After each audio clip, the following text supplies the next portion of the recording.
அப்படிலாம் இல்லை. அதாவது தப்பு இருந்தால் கோவப்படுவார், தப்பு பண்ணிட்டா கோவப்படுவார், பொய் சொன்னால் கோவப்படுவார். அப்படி அனாவசியமாக கோவப்பட மாட்டார். அப்படிலாம் ஒரு எல்லாத்தையும் கோபடமாக இருந்தால் நம்ம கள்ளழகர் படம் நாங்கள் ஆரம்பித்தோம். அந்த கள்ளழகர் படத்தில் மதுரையில் அழகர் கோயில் தான் ஷூட் பண்ணோம் நாங்கள். அப்போ அந்த அழகர் கோயிலில் ஒரு பூசாரி மாதிரி ஒரு பையன் நல்லா சிகப்பாக ஹைட்டாக வேணும், பூசாரி செஞ்சுட்டு அவன் தான் வில்லனாக இருக்கும் அந்த படத்துக்கு. அதுக்கு நாங்கள் நிறைய பேர் தேடிக்கிட்டு இருந்தோம் போய்ட்டு. அப்போ கிடைக்கல, ஒரு பாம்பேலேருந்து ஒரு பையனை கூப்பிட்டு வந்து நாங்கள் நான் தான் வர வச்சு பார்த்து அப்புறம் கேப்டன்கிட்ட கொண்டு காமிச்சோம். கேட்டால் ஒல்லியாக இருந்தான்.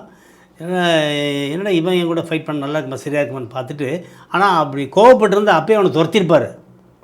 அவனுக்கும் வாழ்வு கொடுத்தாரு. இன்றைக்கி பெரிய ஆள் சூத்துன்னு பெரிய ஒரு ஆளாக இருக்கான் பாம்பேயில்.